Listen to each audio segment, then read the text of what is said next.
할렐루야.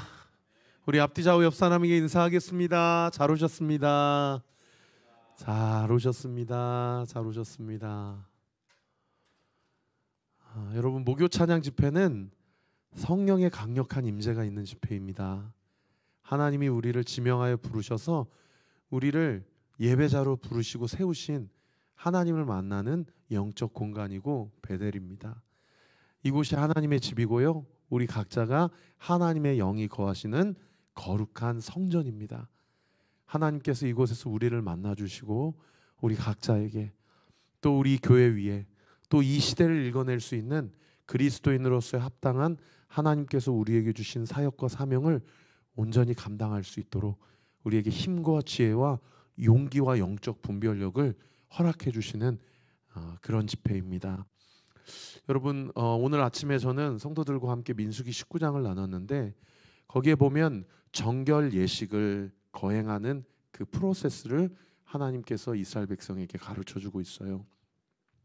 가데스 바냐 사건이라든지 아니면 그 고라당의 반역 사건을 통해서 공동체 안에 하나님의 심판을 받는, 하나님을 반역하고 대적하는 사탄의 무리를 따르는 자들이 있었고, 하나님은 그들에게 회개의 기회를 주셨지만 그들이 회개하지 않고 하나님 앞에서 끝까지 모세와 아론에 대해서 대항할 때 땅이 입을 열어서 그들을 삼키고, 그들이 가지고 있는 향로에 하나님의 심판의 불이 임하여서 그 불이 그 사람들을 삼킴으로 공동체 진영 한 가운데 이곳저곳에서 하나님의 심판을 받는 주검, 시신들이 그렇게 널브러져 있게 되었어요. 그 시신을 처리하는 과정 가운데서 율법은 주검을 만진 자들마다 하나님 앞에서 부정하다라고 그렇게 이야기를 하고, 그 부정한 것들을 다시 한번 하나님 앞에서 정결하게 깨끗하게 하기 위해서 하나님께서 모세와 아론에게 붉은 송아지를 통해서, 그리고 거기에 백향목과 우슬초와 홍색 실을 함께 속죄제로 하나님 앞에 올려드릴 때에 그들이 시신을 만진 자들, 사람의 뼈를 만진 자들, 또 주검을 만진 자들이 어떻게 하나님의 공동체 안에서 다시 거룩하게 되고 정결하게 되는지를 하나님께서 구체적으로 규정하고 이야기해주고 있는 그런 본문입니다. 혹시 오늘 아침에 제 새벽 큐티 설교를 듣지 않으신 분이 있다면 집에 가시는 길에 한번 들어보십시오. 중요한 것은 무엇입니까? 그 속죄의 제물을 오늘 우리가 드리지 않아도 우리는 예수 그리스도의 십자가의 보혈로 정결하게 되고 거룩하게 될 수 있다라는 것입니다. 할렐루야. 그것이 나중에 집에 가서 한번 찾아보세요. 히브리서 9장 13절과 14절에 기록되어 있어요. 송아지의 제로, 송아지 제물의 피로도 구약 시대에 하나님께서 우리를 정결하게 하시고 거룩하게 하셨는데, 하물며 하나님이신 예수님이 영단번에 자기의 몸을 십자가에서 온전히 내어주어서 그곳에서 물과 피를 다 쏟으신 그 구주 예수 그리스도의 십자가의 보혈이 우리를 정결하고 거룩하게 하지 않을 수 있더냐라고 우리에게 강하게 도전하고 있습니다. 어제 한 분을 신방을 했는데 그분이 그런 말씀을 하시더라고요. 그분의 딸이 신생아 중환자실에서 일하는 의사분이세요. 여러분, 신생아 중환자실에서 일하니까 얼마나 긴급적인, 40주 되고 사실은 어머니 뱃속에서 나와야 되는데 막 20주, 25주, 28주밖에 안 돼 있으니까 그야말로 응급조치가 취해지지 않으면 사실은 살 수가 없는 그런 아이들. 그리고요, 세상에 그 의사분의 이야기를 들어보니까요, 그렇게 어머니 뱃속에서 탯줄을 자르고 호흡을 트일 때에 그 호흡에 그 아이의 관을 투입을 해주는데, 그 관을 투입하는 시간이요 30초 안에 그 관에 정확하게 호흡기를 꽂지 않으면 그 아이가 그 자리에서 죽게 된다고 하더라고요. 그러니까요, 1초 1초가 이 그 엄마 산모에게는, 또는 이 의료진들에게는 정말 사투와 같은 그 사망과 생명을 가늠하는, 마치 다윗이 요나단에게 내 인생의 삶과 죽음은 한 걸음뿐이다 라고 그렇게 이야기한 것처럼 그런 긴박한 상황 가운데 그렇게 일을 한다고 하더라고요. 그러면서 여러 가지 사실은요, 의료적인 사고가 있을 수 있고, 그리고 그런 일들 때문에 정말 한 생명이 죽느냐 사느냐가 결정되어지는 그런 일들이 매일마다 그 대형 대학병원의 신생아 중환자실에서 자기가 직면하고 있는 현실이라는 거예요. 그런데요, 그분이 그런 얘기를 저한테 얘기를 해주면서 뭐라고 얘기하는 거 아니? 그런 어떤 사고가 있을 거야. 너의 우술이 적절하게 조치가 되지 않을 거야. 그리고 실제로 그러한 어떤 실수가 할 때마다요, 죽음의 그림자가, 사막의 기운들이요, 자기를 엄습하는 것 같다는 거예요. 그러면서 죽음의 그 어떤 그림자, 사막의 그 기운들이 자기를 엄습하면서요, 가슴을 철렁 내려놓게 하고요, 그리고 나의 어떠함 때문에 생명이 죽었다, 그 생명을 잃었다라는 그 어떤 전문직 의사로서의 어떤 그 죄책감, 그 자책감, 그것이요 정말 하루하루가요, 이게 한 번 쌓이고 두 번 쌓이고 세 번 쌓이면요, 그야말로 이게 그 어떤 그 의사로서의 어떤 그 생명을 살려야 되는 자인데 사실상 현장에서 생명을 달리하는 그런 현장을 직면할 때마다 내가 왜 사는가? 난 언제까지 이 일을 해야 되는가? 이런 실존적인 어떤 질문들이요, 끊임없이 자기를 괴롭히고, 세상에 사탄 마귀가 그 틈을 너무나도 정말 귀신처럼 잘 알아서 틈을 타고 보여서 네가 무슨 의사냐, 네가 무슨 사람을 살리냐, 이렇게 참소를 하면서 공격을 한다는 거예요. 그런데 그분이 자기의 그 자제와 그분이 함께 그 일들을 놓고 기도하면서 뭐라고 이야기하는 거 아니에요? 그렇게 사망의 그림자가 드리우고, 그렇게 죽음의 기운들이 자기를 엄습할 때마다 여러분 그것을요 무엇으로 물리친대요? 여러분 생명의 말씀으로 물리친다는 거예요. 그리고 말씀을 묵상하고요, 중요한 것은 말씀을 대언하고 선포한다는 거예요. 그 사망의 기운에 대해서, 그 죽음의 그림자에 대해서 생명의 말씀을 믿음으로 취하고 그 말씀을, 그 기운들에 대해서 선포한다는 거예요. 그러면 어떻게 된대요? 그 사망의 기운, 사실 눈으로 보이지 않는 어떤 영적인 기운들이잖아요. 그런데 세상에 생명의 말씀을 선포할 때요, 그 죽음의 그림자가 자신이 일하는 그 일촉즉발의 현장 가운데서 사라지는 것을 눈으로 똑똑히 목도한다라는 겁니다. 할렐루야. 그럼 이것을요 어떻게 의학적으로 혹은 논리적으로 혹은 이론적으로 설명할 수가 있습니까? 이거는 경험해 보지 않은 사람은 설명할 수 없는 일이에요. 그렇지 않습니까?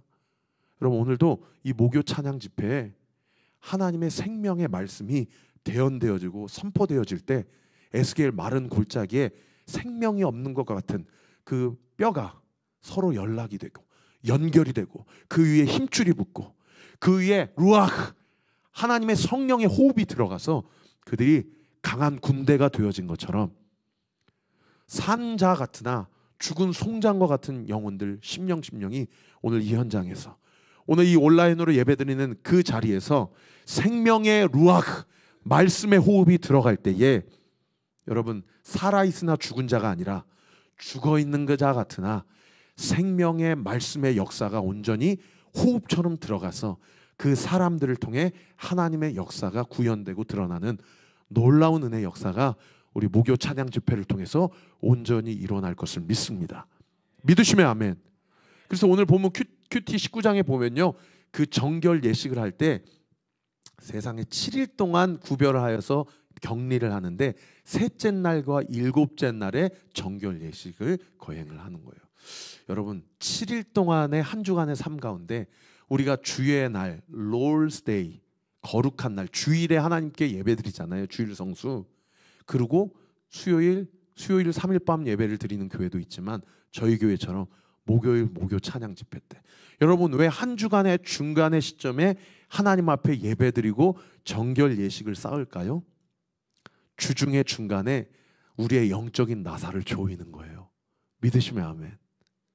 그래서 반드시 우리의 주중의 삶 가운데 주님과 연락하고 생명의 말씀을 듣고 그 말씀을 믿음으로 취하고 사망의 그림자가 드리워져 있는 우리의 가정의 현장 가운데, 우리의 직장의 현장 가운데, 그리고 내가 만나는 예수 그리스도를 모르는 자들의 그 만남 가운데 나를 통해서요. 죽음의 기운이 그 사람들을 통해 나에게 들어오는 것이 아니고 오히려 나병 환자에게 예수님이 자신이 그 나병 환자의 육신에 손을 대므로 치유하게 하시는 능력, 생명의 능력이 그 나병 환자에게 들어가서 그 영적 나병을 고쳤던 것처럼. 할렐루야.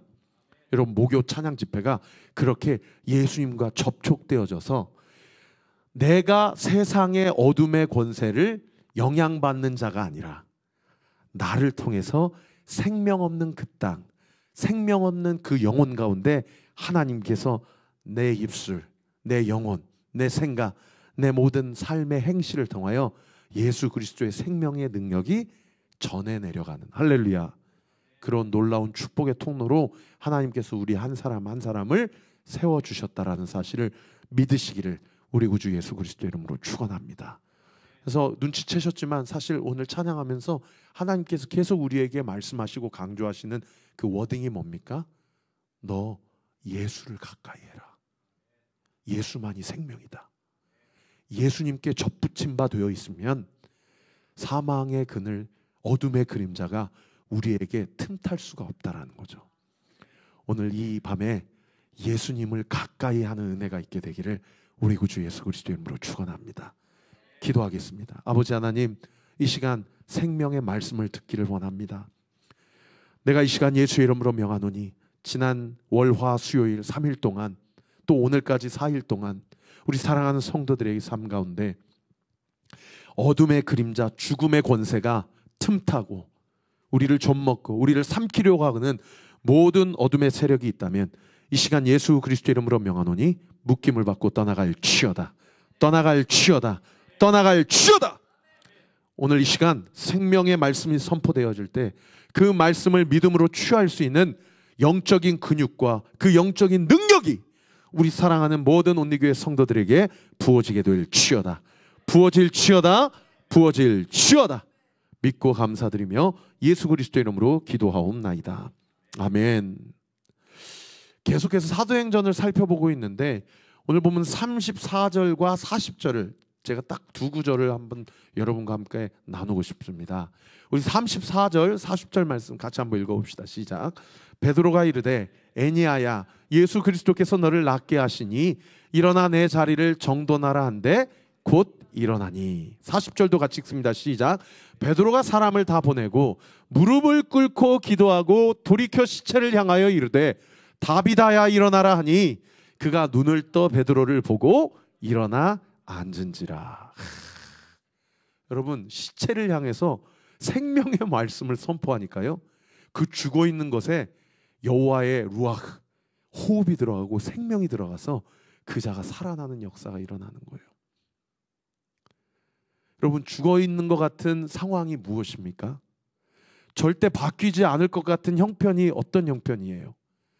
하나님의 일하심과 개입하심, 하나님의 루아흐가 들어가야 될 그런 문제가 있다면 그 문제는 무엇입니까? 여러분, 이 밤에 그 문제를 향한 하나님의 음성을 듣는 이 밤 되기를 예수 그리스도 이름으로 축원합니다. 우리는 지난 한 달 동안 누구의 이야기를 매주 목요일마다 살펴보았습니까? 사도 바울이 다메섹에서 어떻게 부활 예수님을 만났는지를 함께 살펴보았어요. 그죠? 그리고 오늘 본문 32절에 보면 그때예라고 이야기를 하고 있습니다. 이 그때에는 어떤 때를 이야기합니까? 사도 바울이 다메섹에서 부활 예수님을 만나고 3일 동안 식음을 전폐하고 있을 때 아나니아라는 주의 제자가 그에게 찾아와서 그에게 안수하고 그에게 세례를 주고 그에게 먹을 것 음식을 주어서 사도 바울이 거기에서 몸과 힘과 마음이 강건해져서 즉시로 회당을 찾아다니며 예수 그리스도의 복음을 선포하고 그 사도 바울의 복음 전도의 사역을 통해서 31절 바로 앞 구절 말씀에 교회가 흥왕하여지고 평안하여지고 굳건하게 세워져가는 그때예를 이야기합니다. 자, 그때 하나님께서 사도 바울에게 그런 역사를 일으키셨는데 예루살렘 교회 담임 목사인 베드로는 뭐 하고 있었냐? 지금 32절 다시 한번 띄워주시면 그때 베드로가 뭐 하고 있었대요? 사방으로 두루 다니다가, 베드로가 자빠져 자고 있었던 것이 아니고 예수 그리스도께서 시리아 수도 다마스커스에서 그렇게 이방인을 위한 사도로 사도 바울을 준비하고 계셨을 때 유대인을 위한 사도로 부름받은 베드로는 사방으로 두루 다니면서 복음을 전하고 병든 자들을 고치고 귀신 들린 자들의 귀신을 내쫓는 그런 사역을 하고 있었다라는 것을 알 수 있는 그런 대목이죠. 그때 32절에 보니까 루다라는 곳에 갔다라고 이야기를 하고 있어요. 한번 지도를 떼어주시면 예루살렘 교회에서 루다는 지중해 쪽 서쪽으로 갔어요. 그 예루살렘에서 루다까지의 거리가 약 40km 정도 됩니다. 여기 다산에서 40km 되면 어디쯤 가실 수 있냐면 수원역쯤 가시면 40km예요. 그 거리를 걸어서 간 거예요. 루다에 가서 누구를 만납니까? 오늘 보면 33절에 애니야를 만납니다. 그런데 애니야의 상태가 어떤 상태였냐? 중풍병이라는 병으로 인하여서 식물인간이 되었고요. 식물인간 된 지 자그마치 8년째 침상에 손 하나 까딱 못하고 인생에 그 어떤 소망도 희망도 없는 절망에 완전히 한 나락에 빠져있는 이 애니야를 만나게 된 것이죠. 여러분, 애니야의 뜻이 무슨 뜻인지 아세요? 혹시 아이네오라는 헬라어를 들어보신 적 있으신지 모르겠어요. 아이네오라는 헬라어의 뜻이 하나님을 찬양하다, 하나님을 칭찬하다, 이런 뜻이에요. 그 아이네오에서 파생된 단어가 애니야라는 뜻입니다. 이 사람이 유대인일 뿐만 아니라 아주 독실한 예배자였다라는 사실을 알 수 있는 그의 이름이에요. 근데 하나님을 찬양하라라는 이름인데 그 인생의 현실은 뭡니까? 8년째 사실은 하나님께 찬양할 수 없는 완전히 절망과 어둠에 갇혀있는 그런 현장 가운데 누구를 만납니까? 베드로를 만난 것이죠. 베드로가 애니야에게 찾아갔는지, 아니면 누가복음 5장에 예수님이 복음을 전할 때 중풍병자 네 친구가 같이 그 침상채 예수님께 지붕을 뚫어가지고 내려 올렸던 것처럼 애니야의 친구들이 지금 애니야를 베드로에게 데려온 것인지는 본문이 잘 이야기하고 있지 않아요. 그런데 어떻든 베드로와 애니야가 만난 겁니다. 베드로가 애니야를 보니까 하나님을 예배하고 하나님을 찬양하는 인생의 부름을 받은 자인데 이 중풍병이라는 이 질병 때문에 하나님을 예배하지 못하고 있는 그런 상황 가운데 있었다라는 것이죠. 오늘 이 밤에 한번 여러분의 삶 가운데 한번 생각해 보세요. 내가 하나님을 이 일로 인하여서 높이고 드러내고 싶은데 내 삶의 현실이 하나님을 찬양하고 예배하기는커녕 오히려 절망의 한복판에 있는 것과 같은, 심지어 그것이 한두 달도 아니고 1, 2년도 아니고 8년째 완전히 소망이 끊어진 것처럼 내 현실이 전혀 하나님을 예배하거나 찬양하지 못하고 있는 현실은 무엇인지 한번 생각해 보세요. 이 애니야가요, 베드로를 만나고요, 베드로가 애니야에 대해서 뭐라고 얘기합니까? 34절에 보세요. 34절 한번 띄워주시면 이렇게 얘기합니다. 베드로가 이르되 애니야야, 하나님을 찬양하기로 부름받은 너야. 아이네오라는 뜻이거든요. 근데 그 베드로가 뭐라고 얘기합니까? 누구께서? 예수 그리스도께서 너를 낫게 하시니 일어나 내 자리를 정돈하라 한대라고 이야기하고 있어요. 여러분, 아까 첫 번째 하이라이트, 예수 그리스도께서 너를 낫게 하시니, 이 부분을 스킵해버리고 빼버리고 베드로가 이르되 애니야야 일어나 내 자리를 정돈하라 해도 말이 됩니까? 안 됩니까? 사실 말이 되거든요. 그런데 이 예수 그리스도께서 너를 낫게 하신다라는 것을 분명히 베드로가 전제하고 있어요. 사도행전 3장에 은과 금은 내게 없거니와 내게 있는 것으로 내게 주노니 나사렛 예수 그리스도의 이름으로 일어나 걸으라 하고 40년 안진뱅이를 일으켰던 베드로의 사역의 루틴과 영적 원리를 알고 지금 알 수 있는 같은 대목이라고 볼 수 있는 것이죠. 사랑하는 성도 여러분, 나는 예배하고 주님을 찬양하고 싶은데 현실이 그것을 이야기하기에는 너무나도 시간이 많이 지나버린 것 같고, 이제 더 이상 하나님이 이 부분과 관련해서 하나님의 역사를 기대하기에는 내 믿음도 너무 부족하거니와 하나님의 역사를 그림 그리기에는 아무 일도 일어나지 않을 것 같은 그 현장 가운데 우리가 먼저 해야 될 영적 스텝이 뭡니까? 예수 그리스도가 이 문제를 해결한다라는 사실을 인정하고 예수 그리스도의 이름을 부르짖는 것입니다. 그래서 여러분의 삶 가운데 먼저 한번 점검해 보세요. 그 문제와 관련해서 예수 그리스도의 이름이 전제되고 있는지. 할렐루야. 저도요, 뭐 누수 문제, 또 여러 가지 교회 성도들과의 만남 가운데 성도들의 가정을 위해 기도할 때 어떤 묶임의 문제, 어떤 눌림의 문제, 이런 것들을 가지고 기도할 때마다 제 어떤 이 습관적인 접근법이 뭐냐면 인간적인 생각과 방법으로 이 문제를 접근하거나 아니면 그래 기도해야지, 기도밖에 답이 없어라고 하는 제 어떤 신앙생활의 습관으로 그 문제를 접근하는 일들이 상당히 많이 있더라고요. 여러분, 의외로 머리로는 알지만 예수 그리스도의 이름을 앞세우지 않는 일들이 우리의 삶 가운데 얼마나 많은지 모른다라는 거예요. 엊그저께 제가 오륜교회에서 담당했던 한 자매가 전화가 왔어요. 한글날에 전화가 왔는데 그 친구가 불신자 청년하고 결혼을 해서 그 불신자 청년이 속초에 있는 해양 경찰이에요. 근데 제가 한번 만났어요. 그래가지고 결혼 전에 꼭 그 형제에게 복음을 전하고 싶었고 속초로 가서 가까운 교회, 좋은 믿음의 공동체를 만나기를 그렇게 권면을 했어요. 그 당시 방배에 저희 교회가 있을 텐데 방배에서 만났거든요. 그리고 세상에 1년 만에 전화가 온 거예요. 근데 쉬는 날 아침에 1년 동안 연락하지 않았던 그 자매의 이름이 핸드폰에 뜨니까 뭔가 느낌이 쎄한 거예요. 그래서 전화를 아침에 받았어요. 자고 싶었는데 받아야 될 것 같아서.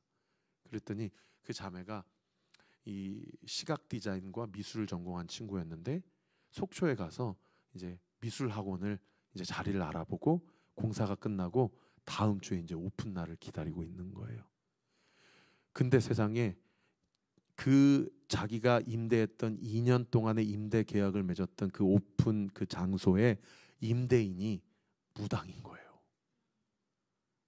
그러니까 이 자매가 목사님, 제가 사실 기도하면서 이 자리를 얻었는데 그리고 하나님이 주신 자리라고 기도하면서 확신을 가지고 계약을 했고 사실은 저는 그분이 무당인지 몰랐고 그러나 저는 제가 교회 다닌다는 사실을 분명히 그분께 밝혔습니다.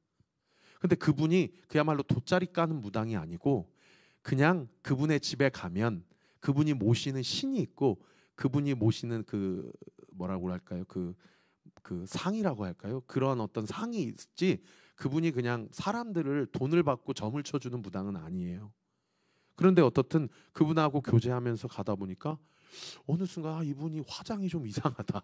처음에는 이 정도 느낌을 받고 그리고 어느 순간 그분의 집에 한번 들어가 보니까 무슨 향 냄새가 나고 뭔가 휘황찬란하고 막 과일이 깎아져 있고 자기가 모시는 조상신에게 바친다고 하면서 여러 가지 재물들을 보면서 아 이거 뭔가 잘못됐구나.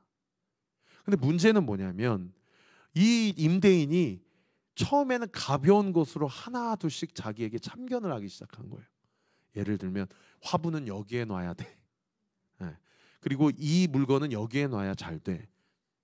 근데 요게 하나 둘씩 그레이드가 세지면서 세상에 10월 9일 엊그저께 저한테 전화할 때는 다음 주 오픈하지 마. 내가 너에게 지정한 날 오픈해 줘야 돼. 그렇게 하나하나씩 그 강도와 그 어떤 그 간섭이 세지는 거예요. 그러면서 이걸 어떻게 해야 되냐고. 이걸 어떻게 해야 되냐고. 그래서 제가 그 자매 이야기를 쭉 들으면서 무슨 생각이 드냐면 아무개야 이건 영적 문제다. 영적 문제. 영적 문제는 처음부터 타협하거나 처음부터 이 얘기를 받고 이 이야기는 수용을 하고 이 이야기는 수용 못하고 이렇게 접근해서는 영적 문제는 풀릴 수 없다. 영적 문제는 자신의 영적 스탠스를 분명하고 명확하게 드러내야 된다. 할렐루야. 여러분, 여러분의 삶 가운데서 여러분이 누구인지를 분명하게 드러내야 돼요. 그 첫 번째 스텝이 뭐예요? 예수 그리스도의 이름을 까는 거예요. 믿으시면 아멘. 그거부터 타협을 하기 시작하면 나중까지 다 꼬이는 거예요. 그래서 제가 그 무당한테 찾아가라고 그랬어요. 저는 분명히 계약할 때도 교회 다니는 사람이라고 얘기했고, 당신은 이 신을 섬기지만 나는 예수님이라는 신을 섬기는 자다. 그러니 당신의 신의 이름으로 나에게 요구하는 것을 나는 용납하거나 받아들일 수 없다. 당신이 당신의 신에게 허락받는 것처럼 나도 예수님께 허락받고 움직이는 사람이다.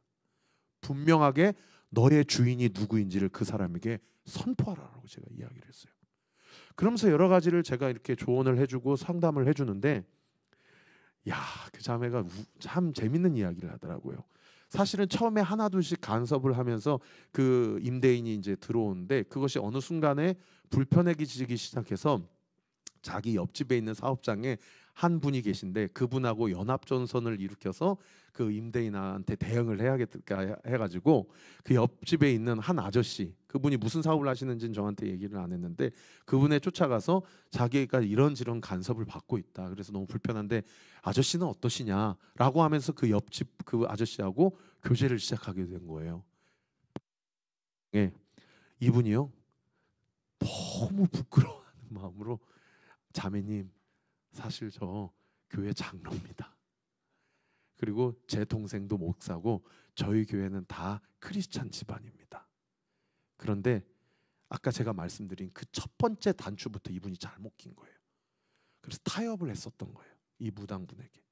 그러면서 이 무당분이 당신들이 내 기도의 처소에 들어왔기 때문에 당신들이 내 영적인 치리와 논리에 맞춰줘야 되고 내 손 밑으로 들어와야 된다라는 이야기에 마치 자기가 그것이 두려워서 하나둘씩 맞추다 보니까, 얼마 전에 추석이어가지고 벌초를 해야 되는데 그분이 자기 조상신에 벌초한다고 나가는데 그 장로님이 예초기를 갖고 졸졸 따라다니면서 그분을 에스코트를 하는 그런 지경에 이른 거예요. 그러면서 이 장로님이 우리 그 자매한테 뭐라고 얘기하는 거 아니? 내가 당신한테 부끄럽다. 나는 이미 그분이 하라는 대로 하고 있는 상황이다. 그리고 나 교회 안 나간 지 꽤 됐다. 이런 얘기를 하시더라고요. 제가 전화 말미에 그 자매랑 전화를 끊으면서 무슨 얘기를 했냐면, 예수 그리스도의 이름을 깔고 그렇게 너의 영적인 스탠스를 분명하게 밝히는 것을 뛰어넘어서서 네가 정말 집에서 3분 거리래요. 왔다 갔다 하면서 하나님이 그 공간을 주신 그 기도의 응답이 확신이 맞다면 더 나아가서 쫄지 말고 그 무당에게 예수 복음을 전해라. 당신이 그 귀신에 눌려 있는데 내가 모시는 신은 이 우주를 창조하신 분이시다. 그 어떤 신보다도 위에 계신 창조주이시고 조물주이시고 주관자이시고 만왕의 왕이시오 만유의 주이시다. 할렐루야. 그러므로 당신도 나처럼 예수 그리스도를 마음에 모시고 영접하면 그 귀신이 떠나간다. 그분에게, 그리고 그 장로님에게 네가 믿는 예수의 복음을 담대하게 전하는 데까지 나아갔으면 좋겠다. 어쩌면 하나님께서 너의 인생 가운데 이 영적인 문제를 경험하게 하시고자, 사실은 미술학원이 잘 되냐 못 되냐는 사실 그 다음 문제고, 이 영적인 부분에 있어서 명확한 영적 체험을 하고 나아가 영적인 승리를 하게 된다면 이것은 그 누구보다도 하나님이 너에게 주시는 그 무엇보다도의 값진 영적 선물이 될 것이다. 그리고 남편도 복음을 받아들일 것이다 라고 그렇게 축복을 해주었어요. 사랑하는 성도 여러분, 영적 문제 앞에서 예수 그리스도의 이름을 앞세우십시오. 그분이 나의 대장이 되게 하세요. 할렐루야. 예수 그리스도의 이름으로 선포하고 예수 그리스도의 이름으로 말하고요, 예수 그리스도의 이름으로 이미 대장 되신 예수님이 우리의 영적 전쟁 가운데 승리하셨어요. 믿으시면 아멘. 그 예수님의 이름을 사용하세요. 그 예수님의 이름을 사용하세요. 그 예수님의 이름의 권세를 사용할 수 있는 사람은, 그분을 받아들이고 영접한 모든 자들은 그분의 권세를 사용할 수 있는 자녀된 권세를 주셨어요. 믿으시면 아멘. 그게 요한복음 1장 12절에 분명히 기록되어 있습니다. 영접하는 자 곧 그의 이름을 믿는 자들에게는 하나님의 자녀가 되는 권세를 주셨으니. 할렐루야. 이렇게 애니야를요 예수 그리스도의 이름으로 낳게 해요. 애니야야, 일어나 내 자리를 정돈해라. 아까 그 정돈하라라는 이 본문 한 번 더 띄워주시면, 이 정돈하라는 뜻이 8년 동안 누워 있었던 너의 친구를 정리하라라는 뜻이기도 하지만, 이 내 자리를 정돈하라를 헬라어 원어를 그대로 직역하면 영어 성경에 이렇게 되어 있습니다. Prepare for yourself. 무슨 얘기입니까? 너 자신을 준비하라라는 뜻이에요. 이제 너를 짓누르고 있는 모든 질병과 영적인 문제가 예수 그리스도의 이름으로 해결되었고, 할렐루야. 예수 그리스도께서 너의 인생의 주인이 되어 너를 사용하실 텐데, 너는 그 하나님의 개입하심과 역사하심 가운데 너는 너의 삶을 준비하라 라고 이야기하고 있다라는 거죠. 이렇게 애니야를 고친 하나님께서 베드로를 통해서, 아까 지도 다시 한번 띄워주시면요, 이 룻다를 거쳐서 예루살렘에서 룻다가 한 40km 되거든요. 이 룻다에서 요바로 갑니다. 이 요바는 항구 도시예요. 여러분, 오늘날 이스라엘 지금 시끄러운데 사실 예루살렘이 수도지만 그 이전의 수도가 텔아비브라는 도시가 그 이전의 수도였거든요. 그 텔아비브가 이전 이 요바입니다. 요바, 이 항구 도시예요. 베드로가 이 룻다를 거쳐 거기서 애니야를 고친 다음에 어디로 가냐? 요바로 가요.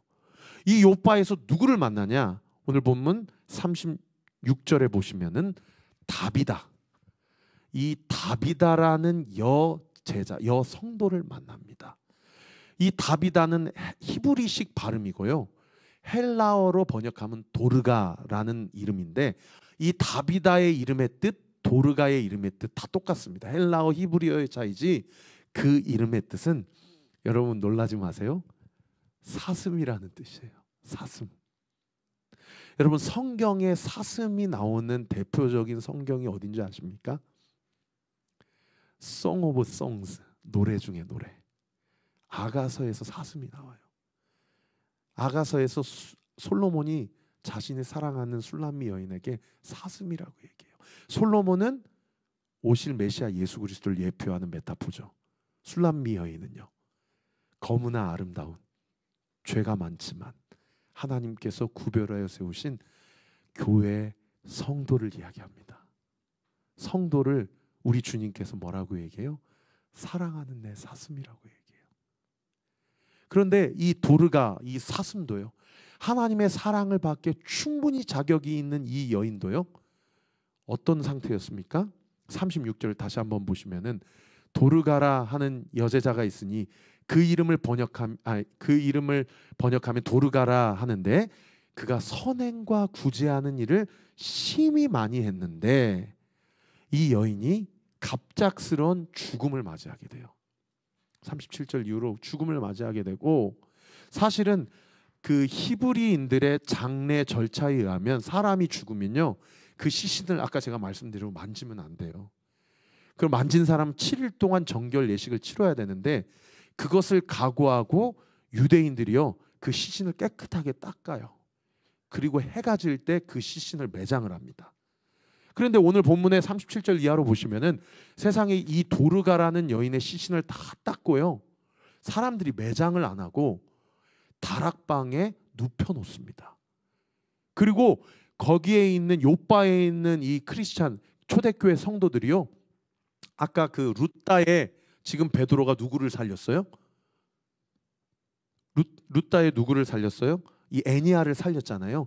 룻다의 애니야를 고쳤다라는 소식을 듣고 자기 제자들을 보내가지고, 같은 성도 동역자들을 보내가지고 20km나 떨어져 있는 요바로, 베드로 선생님 좀 와주세요. 그래가지고 요바에서 이 시신을 매장을 하지 않고 다락방에 누워 있는 이 도르가의 시신을 베드로에게 보여줍니다. 베드로에게 보여줘요. 그리고 보여주면서 39절에 뭐라고 얘기합니까? 39절 한번 띄워주시면 베드로가 일어나서 그들과 함께 이르매 그들이 데리고 다락방에 올라가니 모든 과부가 베드로 곁에 서서 울며 도르가가 그들과 함께 있을 때 지은 속옷과 겉옷을 다 내보였다. 여러분, 과부들이 왜 속옷과 겉옷을 내보였을까요? 아까 힌트 36절에 도르가는 많은 선행과 구제를 심히 많이 한 자였다. 여러분, 도르가가 살아있을 때 선행과 구제를 많이 했다는 얘기는 뭐냐면 가난한 자들, 고아들, 그리고 성경에 가장 불쌍한 사람들이 과부거든요. 과부를 향해서 많은 구제를 한 거예요. 구제를 하는데 속옷과 겉옷을 내보여줬다는 얘기는 무슨 얘기예요? 이 도르가 언니가, 도르가 누나가 살아있을 때 나 옷 없을 때 이런 옷 지어줬어요. 이 사람이 그런 사람이에요 라고 자기에게 주어준 옷을 누구에게 보여준 거예요? 베드로에게 보여준 거예요. 뭐 해달란 얘기예요? 살려달란 얘기예요. 살려달란 얘기. 여러분, 그 당시 2000년 전에 이 옷감은요, 그냥 오늘날 여기 탑10에 가가지고 옷 살 수 있는 그런 옷감 얘기하는 거 아니에요. 구하기가 힘들어요. 구하기가 힘들어요. 도르가의 선행이 얼마나 고결하고 고귀한 그런 삶이었는지를 알 수 있었고요. 신학자들은 많은 과부들이 모였다. 얼마나 많은 과부를 도왔는지 몰라요. 그래서 어떤 신학자는 도르가 자신도 어쩌면 과부였을 것이다. 왜요? 과부가 과부의 마음을 잘 알기 때문에. 도르가는 과부였는데 좀 부자인 과부였던 모양이에요. 자기의 가지고 있는 재물을 자기의 입을 채우는 데 사용하지 않고 많은 고아와 많은 불쌍한 남편을 잃은 여인들을 향해서 자신이 하나님께서 받은 그 재물로 그렇게 선행과 구제의 일을 행했던 거예요. 이 도르가에 대해서 베드로가 그 이야기를 듣고 40절에 뭐라고 얘기합니까? 40절 한번 띄워주시면, 베드로가 사람을 다 내보내고, 여러분, 사람을 다 내보낸 거 어떤 사건이 생각나세요? 예수님께서 회당장 야이로의 딸을 살리실 때 사람들을 다 내보내셨잖아요. 그죠? 그리고 무릎을 꿇고 기도하며 돌이켜 시체를 향하여 이르되, 죽어 있어요. 숨이 없어요. 루아흐가 없어요. 근데 뭐라고 얘기합니까? 다비다야, 일어나라. 여기 일어나라의 아람어 히브리어가 쿰이라는 한 단어입니다. 쿰, 일어나라. 그러니까 베드로는 사도 바울처럼 그 당시 공용어인 국제어 헬라어를 못하는 사람이거든요. 그러니까 그 당시 히브리인들의 공용어인 아람어로 아마 이 다비다야 일어나라 라는 말을 했을 거예요. 다비다 쿰이라고 했을 거예요. 예수님이 회당장 야이로의 딸에 대해서 네 글자로 뭐라고 이야기하십니까? 달리다 쿰. 예수님이 이야기하셨던 달리다는 소녀라는 뜻이에요. 소녀. 소녀야 쿰, 일어나라. 베드로는요, 다비다 일어나라 쿰. 예수님은 달리다 쿰, 베드로는 다비다 쿰. 할렐루야. 여러분, 루아흐가 없는 그 현장, 그 시신을 향해서 베드로가 다비다 쿰이라고 이야기하니 40절에 다시 띄워주시면 어떻게 됩니까? 이 다비다가 눈을 떠서 베드로를 보고 일어나 앉은지라. 제가 이번 주일날, 지난주는 우리 정한수 집사님과 함께 저희 교회의 등대 모임, 우리의 만남과 미팅의 어떤 궁극적 구체적인 과정과 방법론에 대해서 제가 지난 주일날 설교를 했는데, 이번 주일, 돌아오는 주일은요, 여러분 기대해 주세요. 비전 집중 설교 마지막 날입니다. 결국 우리 교회가 등대 모임, 또 우리의 만남과 교제를 통해서 구현하고자 하는 하나님의 뜻 두 가지를 함께 여러분과 나눌 거예요. 미리 여러분에게 말씀드리고 기도 부탁을 드리면, 여러분, 우리가 이렇게 만나고 교제하는 궁극적 이유와 목적은요, 죽어있는 영혼을 살리기 위해서입니다. 다비다 쿰, 달리다 쿰. 왜요? 영혼을 살릴 수 있는 것은 예수 그리스도 한 분밖에 없기 때문이에요. 저는 우리 교회가 이 영혼 구원의 사역을 대담하고 담대하게 하는, 우리 목요 찬양 집회를 통해서 영적으로 죽어있는 영혼들이 이 집회에 나와서 영적으로 소생케 되어지고 살아나는 역사가 있게 되는 우리 목요 찬양 집회, 또 우리 온리처치, 그리고 여러분 섬기시는 여러분 각 지역의 그 교회와 모든 예배, 모든 사역이 되기를 우리 구주 예수 그리스도의 이름으로 축원합니다. 우리 주신 말씀 가지고 함께 찬양할 때 주님을 가까이 하고 싶습니다. 주님, 내 마음을, 내 영혼을 만져주시옵소서. 주님을 가까이 하기 원합니다. 예수 그리스도의 이름을 전제하게 하시고 깔게 하시고, 목마른 나의 심령 위에 예수 그리스도를 부르짖고 주님을 만질 때, 주님을 가까이 할 때 우리의 영혼이 살아나는 역사를 우리가 먼저 경험하고, 나를 살리신 그 복음이 썩어가는 그 시체를 향해 다비다쿰이라고 이야기할 때 그 영혼에 생명의 호흡이 들어간 것처럼 우리 교회와 이 목요 찬양 집회가 영혼을 살리는 집회, 영혼을 살리는 교회, 영혼을 살리는 성도가 될 수 있도록 주께서 은혜 베풀어 주옵소서. 우리 그 마음을 담아 주께 가까이 함께 찬양합시다. 주께 가까이 날 이끄소서. 간절히 주님만을 원합니다. 채워주소서. 주의 사랑을 진정한 찬양 드릴 수 있도록 주께 가까이 날 이끄소서. 누구만 원하세요?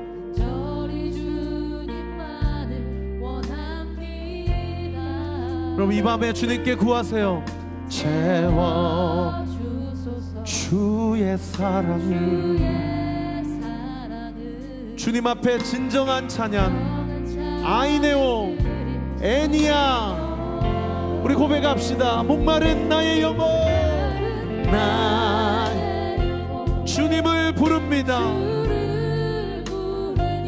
나의 마음을 만져주시옵소서.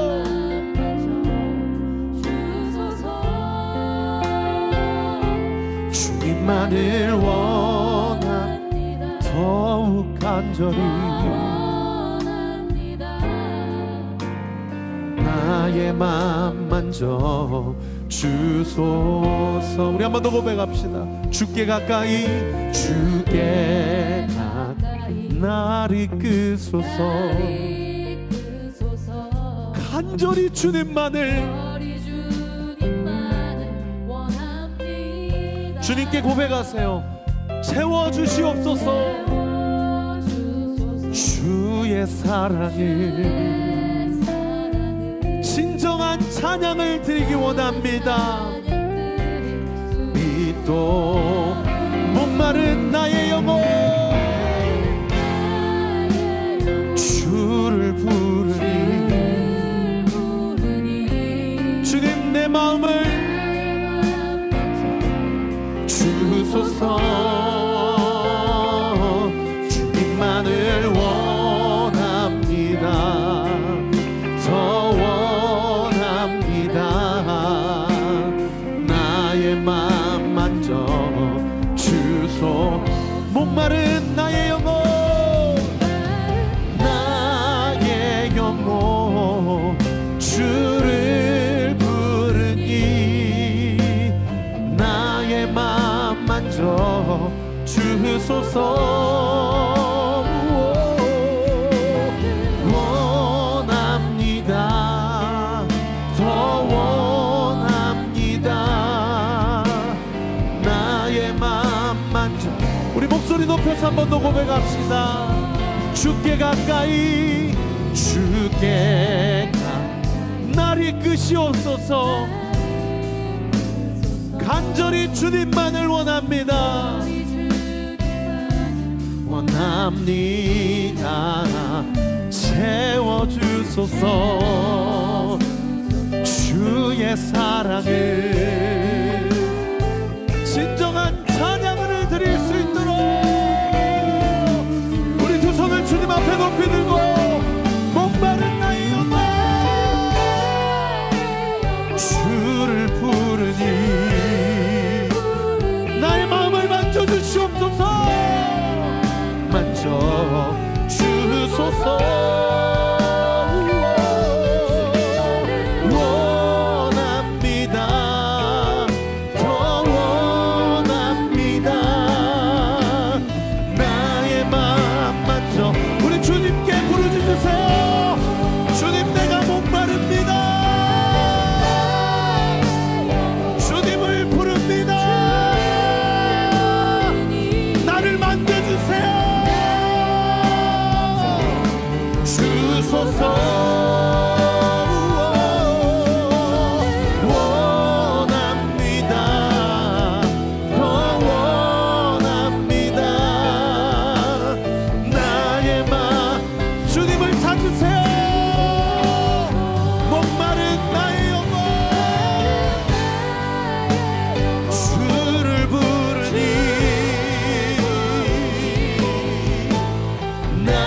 목마른 나의 영혼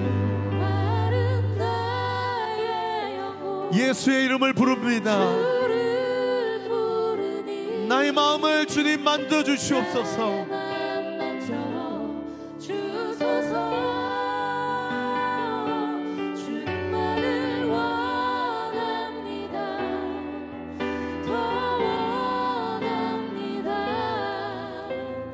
나의 마음 만져.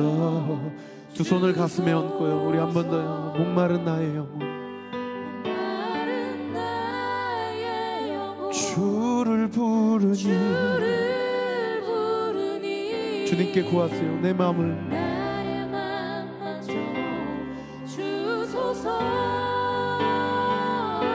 주님만을 원합니다.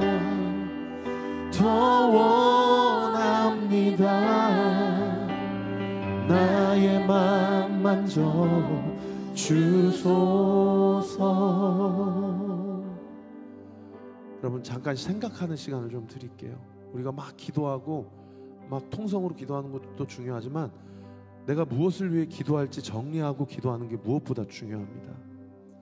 여러분 애니아라는 이름은 아이네오라는 헬라어에서 파생된 이름이에요. 아이네오는 하나님을 찬양하겠습니다라는 뜻이에요. 근데 애니아는 8년째 누워 있어요. 세상 사람들이 얘기해요. 뭐 하나님을 찬양하냐? 하나님을 찬양한다고 뭐 밥 먹여주냐? 네 인생에 무슨 소망이 있냐? 또 그렇게 사지가 다 마비가 되어서 중풍병으로 식물인간으로 누워 있는데 네가 무슨 하나님을 찬양하냐? 여러분 세상은 그렇게 조롱하고요. 사탄 마귀는 우리를 그렇게 참소합니다. 여러분 제가 여러분에게 한번 여쭈을게요. 우리 온라인으로 예배 드리시는 분들도 예배 드리는 그 현장에서 한번 주님 앞에서 정직하게 스스로에게 질문해 보세요.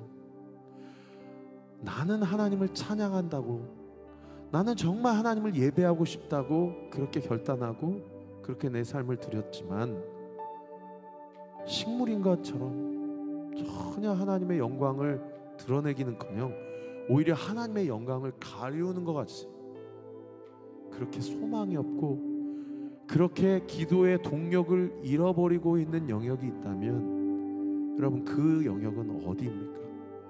무엇입니까?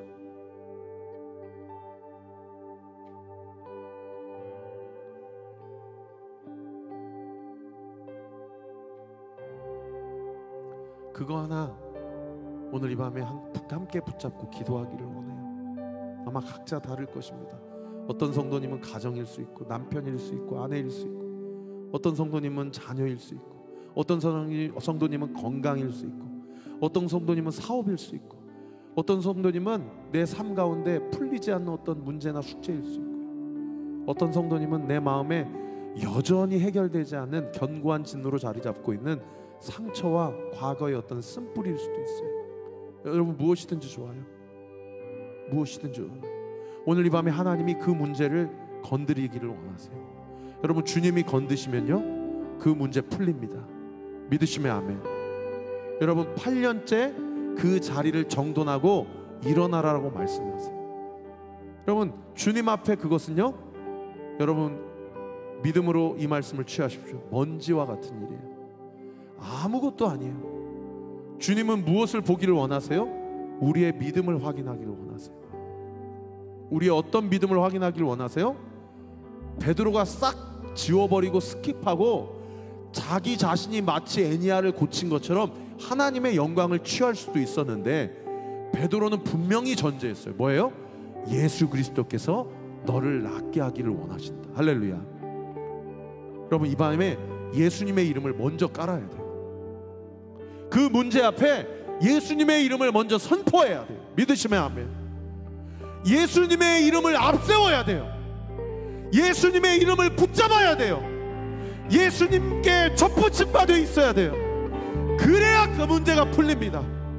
그래야 그 문제가 일어나고 그 문제가 그 문제로부터 노임을 받아요. 할렐루야. 오늘 이 시간 같이 한번 기도할 때, 하나님, 대장 되신 예수님 붙잡습니다. 예수 이름에 모든 문제 해답이 있음을 믿습니다. 예수 그리스도의 이름에 모든 문제의 해결과 실마리가 있음을 믿습니다.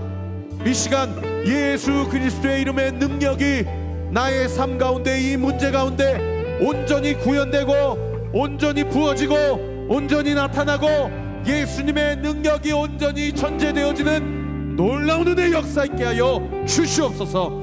우리 주여 세 번 부르짖고 함께 기도합시다.